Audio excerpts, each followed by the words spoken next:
last 4 questions. Yay. What is Yeah, you say. in evolution theory? I think we have the presentation of Cisco to answer that. Yeah, yeah. Ah, that one is an easy one. Yeah, I think it's quite clear that there is a part of the epigenetics in the evolution, and that they didn't know when the evolution theory was written down at that moment.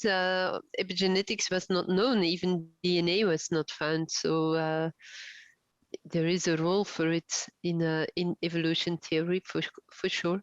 I'm sure.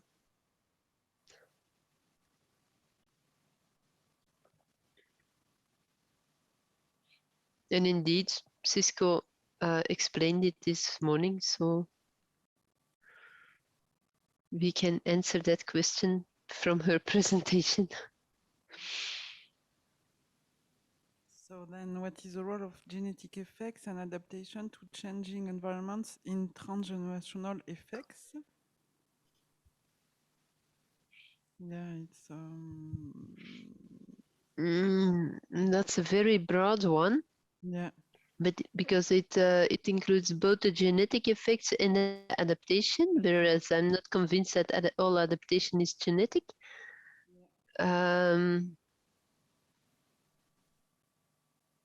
somebody's logging on, so maybe. Oh, it's Sandrine. You're back? Yeah, back. Sorry, but Wednesday afternoon is for children, so. Yes.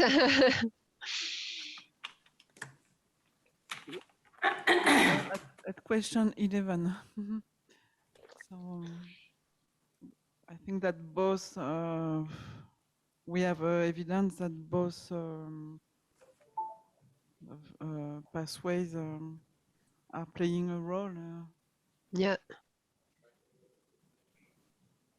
I think it's a dynamic process, right? You know, you have some initiating event, whether it's radiation or any other stressor. Eventually, if it leads to some change in phenotype, that will require the organism to adapt to its environment. Once it is able to adapt, it's now maybe going to respond to something else. So there will be more genetic changes, and it just kind of keeps going. So I think it's tricky to answer because adaptation is a relative term, right? Because as soon as you adapt to one environment, if any factor changes, you still have to adapt some more. So I wasn't really sure how best to answer that one.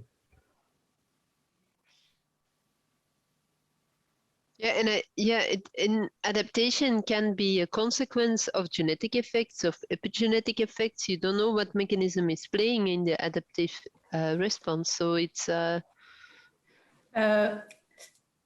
adaptation mean not reversible. Am I wrong or not? Adaptation is normally to the next generation. Acclimation is within one generation. In my mind, adaptation was not reversible, even if we come back in control medium. Instead of acclimation can be reversible. So for me, we know it's not epigenetic. Okay, sorry. No, but in my mind, the difference between acclimation and adaptation is not the fact whether it's in a way it is reversible or not, but in a way it's also adaptation is over several generations, is to the next generation. It is still there, whereas acclimation is indeed always reversible because it's within one generation only. But adaptation can also be reversible in a way. It can be an epigenetic mark that is transferred to the next generation. Yeah, referring to Google, that is kind of the impression I get. It says adaptation is a heritable modification in structure or function that increases fitness of the organism in a stressful environment. Acclimation is the non-heritable physiological modification that occurs over the life of an organism. Yeah. So I think, that is the distinction within its own lifetime, how it acclimates and it changes is acclimation versus adaptation is heritable modifications. Yeah. So if we say that some epigenetic marks are heritable, then this can also still be an adaptive response in the next generation. By definition, I would agree, yes. Okay. I think where it gets But tricky I'm not though a is specialist, so I cannot discuss more than that. But I hear again, Jean-Marc told me that adaptation, but I'm not the specialist. I think what really is the challenging part is putting it into context, because I think a good example would be the results we talked about yesterday with the C. elegans that Christelle's group looked at with the change in male frequency. I would argue that is probably some level of adaptation from those organisms responding to some kind of stimulus stress. The question is, what does that mean, right? If it's truly reversible, is it a concern? Because if you take away the radiation, they should go back to what they started as. Or is it a concern that if you have too many males in a population, it could affect specific ecosystems, broader ecosystems, right? I think the big question always is, how does it translate to the population? That's a very difficult question to answer. That's a very difficult question. I first wanted to say, normally most stressors these days reduce the number of males. So maybe radiation is good in that way, that it increases the number of males. Most endocrine disruptors, you have a sex ratio that goes to more females. So, in fact, we need to be careful because C. elegans is a special model, it's specific model, but and stress in general increase male. okay, I didn't know. Yes, temperature stress and other stressors are referred in the literature to increase male. So we need to be careful with that. But I think that occurrence of male have also been seen after exposure, irradiation exposure of zebrafish. Recently, a paper has been written on that from the lab. So it could be also a trend for many models. So. I'm not sure that yesterday I think that somebody talked about that for humans also, no? For humans? I didn't hear. I'm wrong. No, perhaps I'm wrong. I don't remember. It's too late. Yeah, okay. So perhaps we can go to the question 12. So how many generations should be studied? I think we have answered to that 5 times today. Many times. Yes. So this is okay. And should multi-generational exposure or only parental exposure be studied?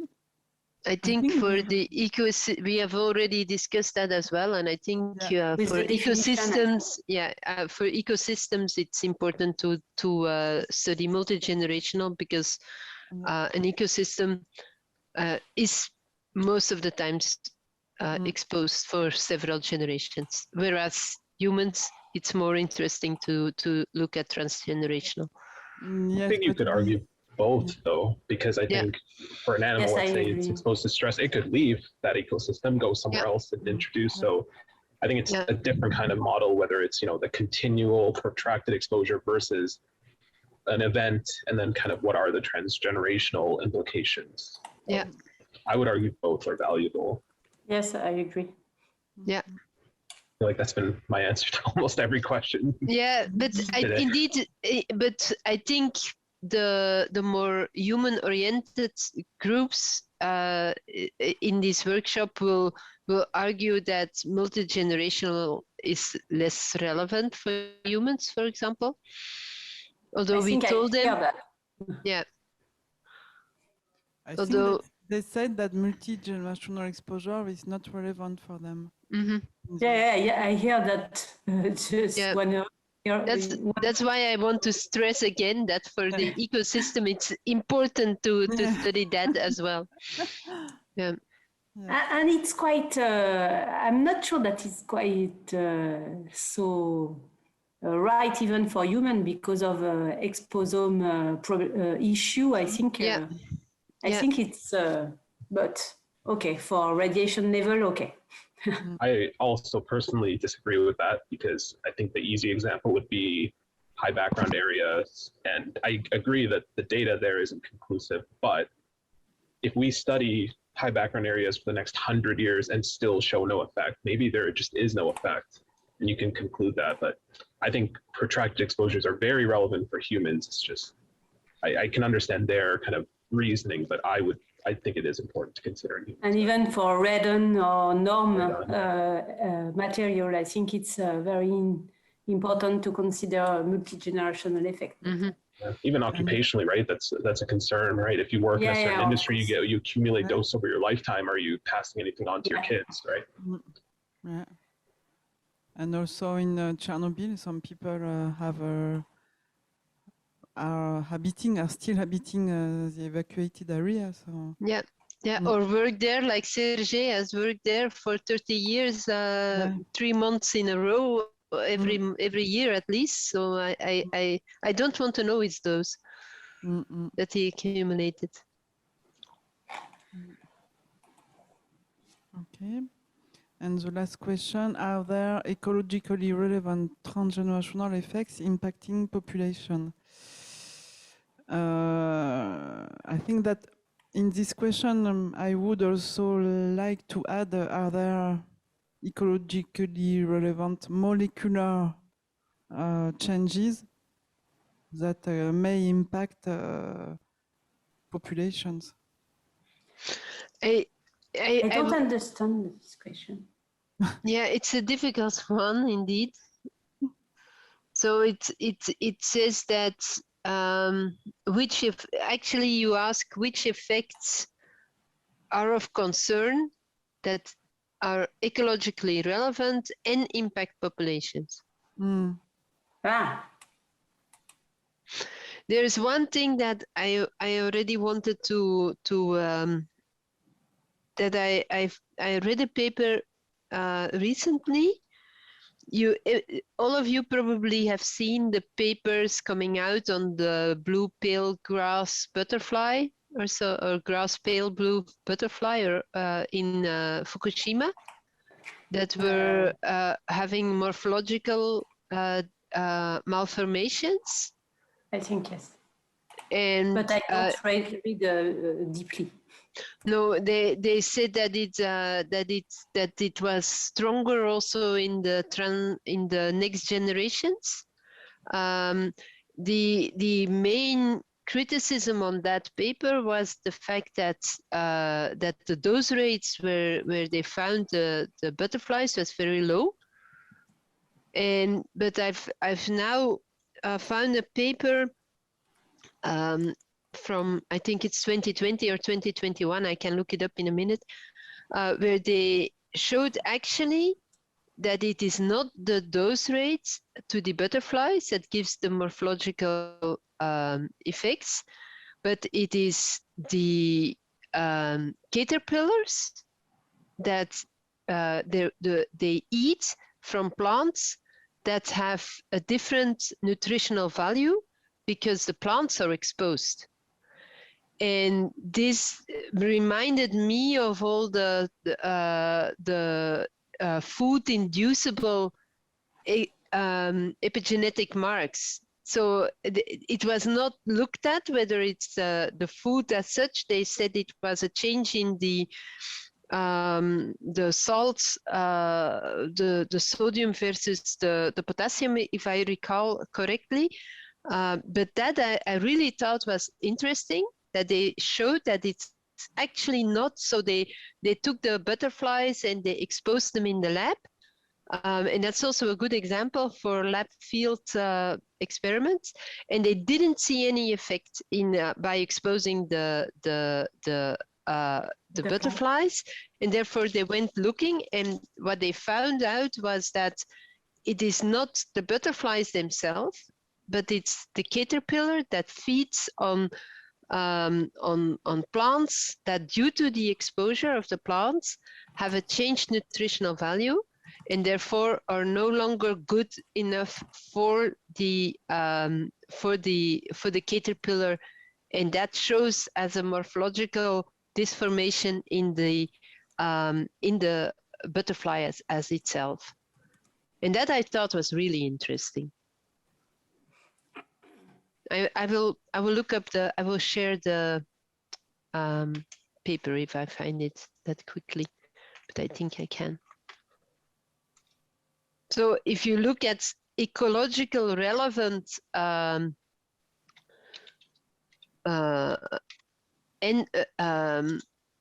had to think about it because it's 2021. Can it be the loss of immunity that can be a transgenerational effect impacting population after long-term exposure? The loss of immunity, I don't know. Wait, I'll share the paper so that you can have a look.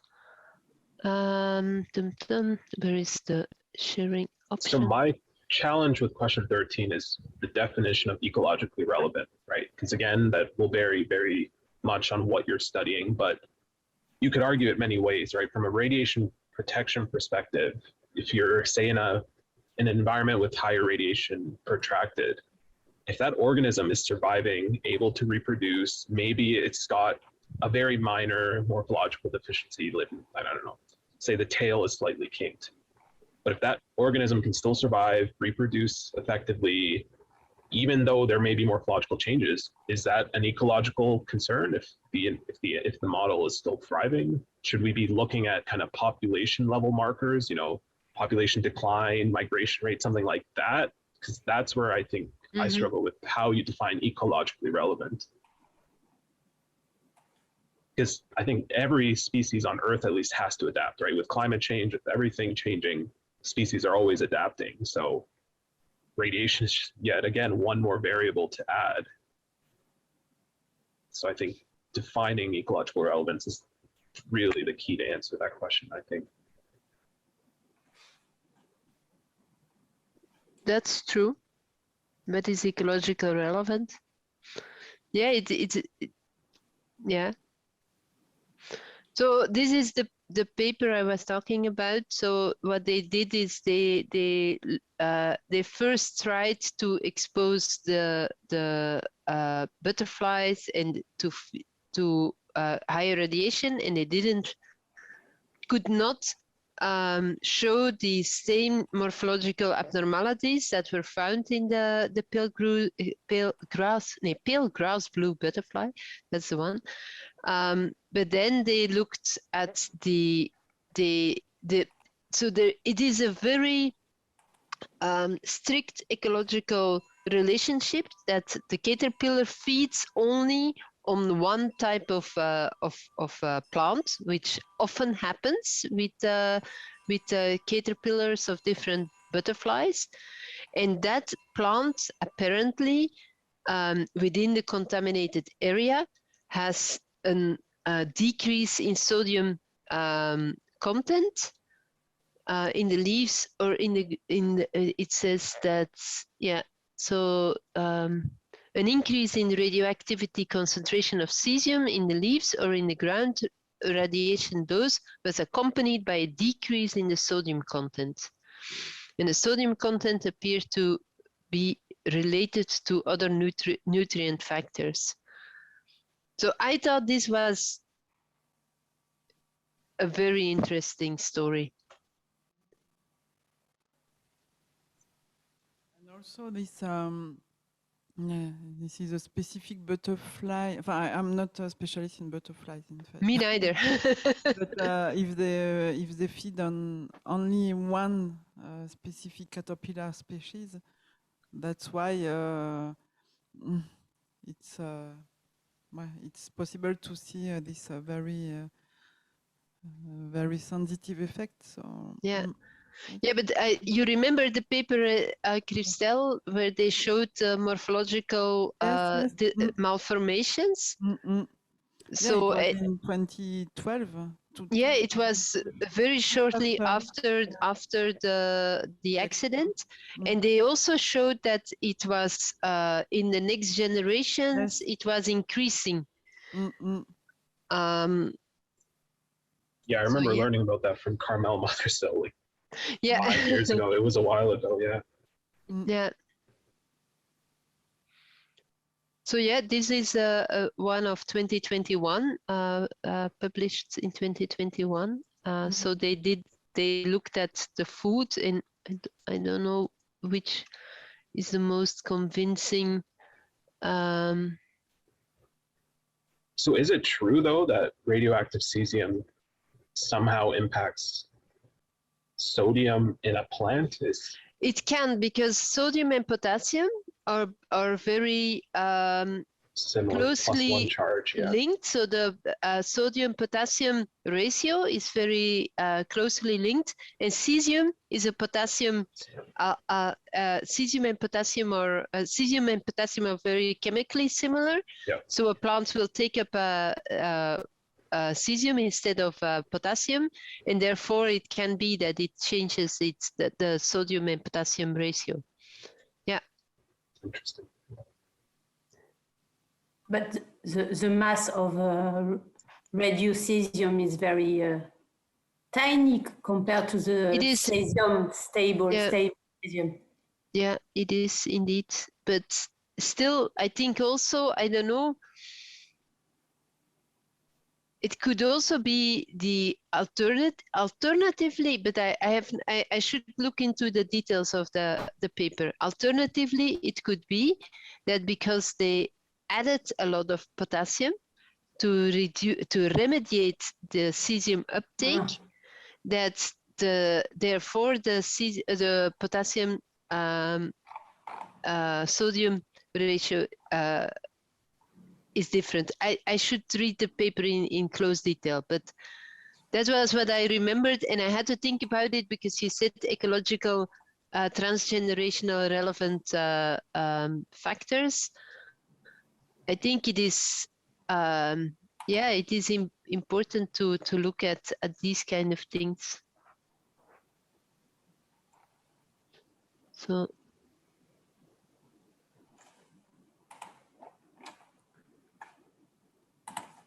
and Christelle, what kind of effect did you think about writing this question?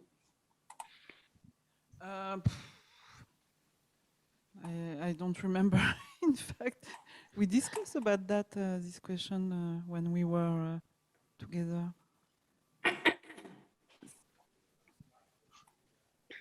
The last question, it's I think it's a question that we rewrote together, Sandrine, when we were discussing on the question. Voilà. Ouais. Yes, thank you.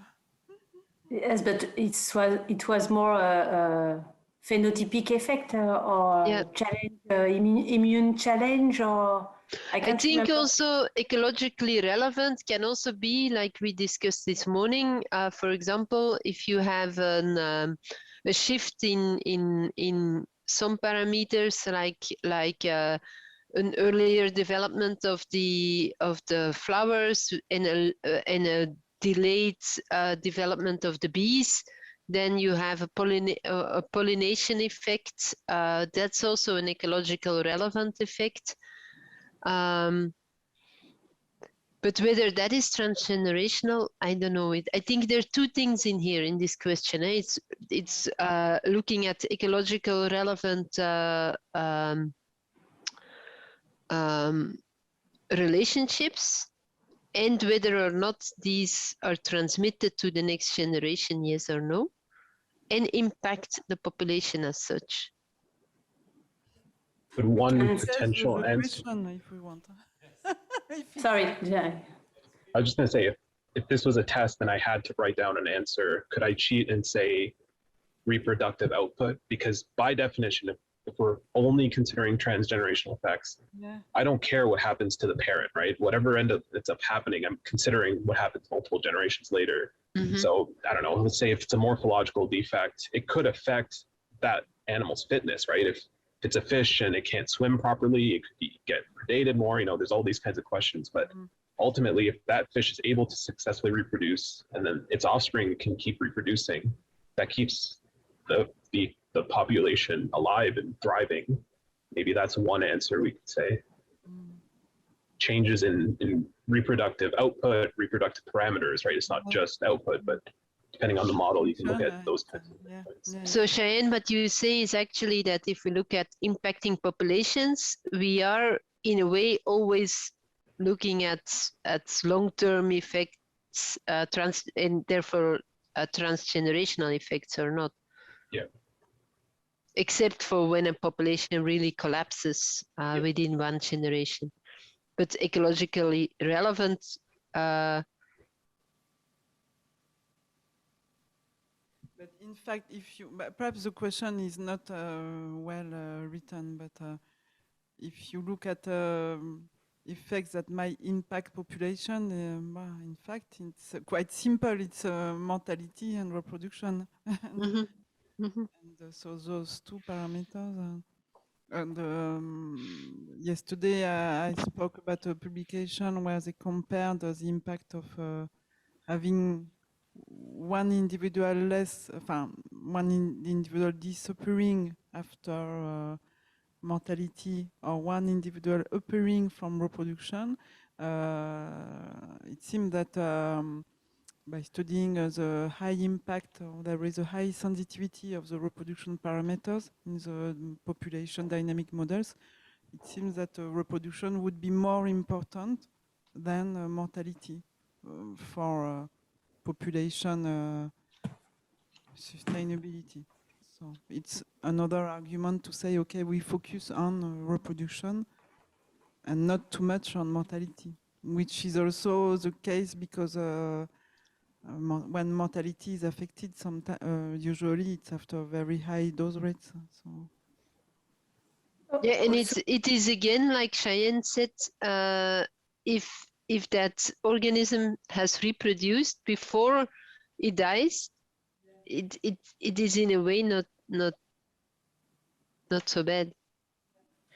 I think growth also is important because there are some predators in the environment, and if growth is not enough or enough speed, they can be in danger. No.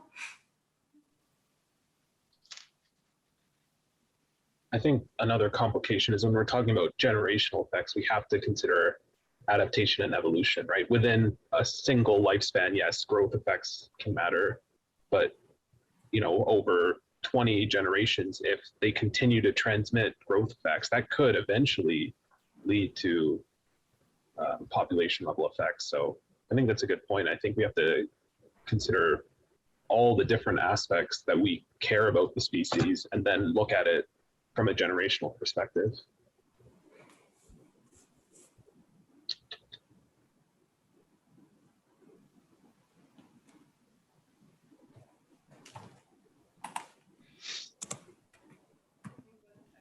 One of the idea behind this question, which is perhaps not clear, for me it was also which are the molecular parameters that may impact, that may be relevant for the populations, because it's what we discuss. If we have a variation in any epigenetic mark or any genes expression,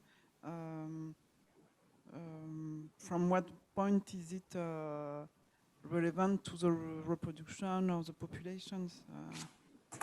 It's what we discuss during the day. We need to have another endpoint that is correlating, a macroscopic endpoint correlating to this molecular variation. Ouais. Yeah. So could it be sex ratio?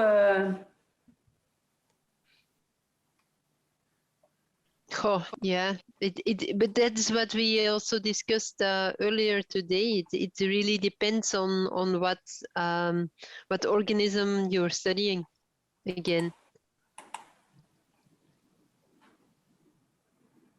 I think the best way to answer that question would be identify molecular mechanisms or identify molecular parameters that have been demonstrated to either cause or be linked to functional outcomes for the organism. If someone can show that, you know, this epigenetic mark change, which we've detected, translates to this, which impacts the organism's ability to do so and so, I think that's the best evidence, because the problem is, you know, if we identify these molecular mechanisms, the common question is, well, so what, right? So what if DNA methylation status changes? From a pure radiation protection perspective, I probably wouldn't even be able to detect that if you didn't tell me. Usually what we're looking for is concerns and risks. So I would argue that would be the best evidence, where they can show the mechanistic link of a molecular initiating event to a functional change. So I feel like we're circling back to AOP in a way. That's good. I don't mind.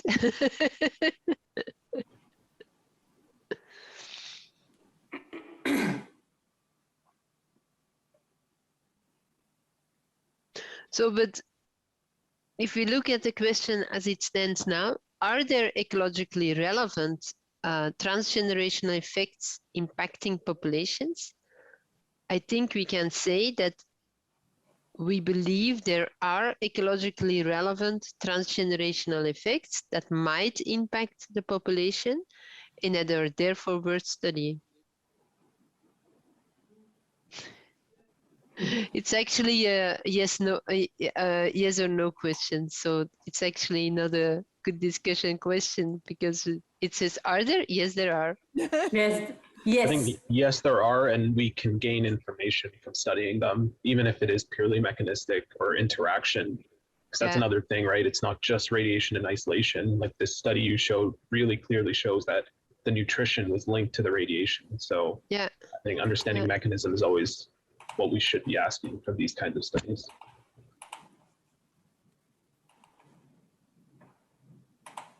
Because that's where I think the epigenetic kind of interventions come in, right? If we identify changes, maybe we can do the opposite and design interventions to target those to hopefully help out the organism or the animal. So I think, yeah, it's a good point though.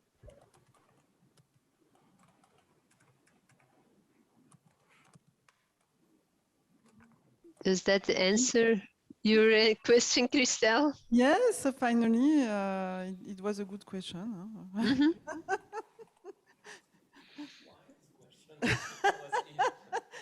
It's because we are here. Okay. Bon, I think we have quite a lot of material to discuss and to draw some conclusions for tomorrow afternoon. When is it? Yeah, I think tomorrow morning we first still have a session where we can discuss. Where we can discuss and prepare the summaries, and the conclusions. And then there are a number of presentations, and then afternoon between 15:15 after lunch, we have a report.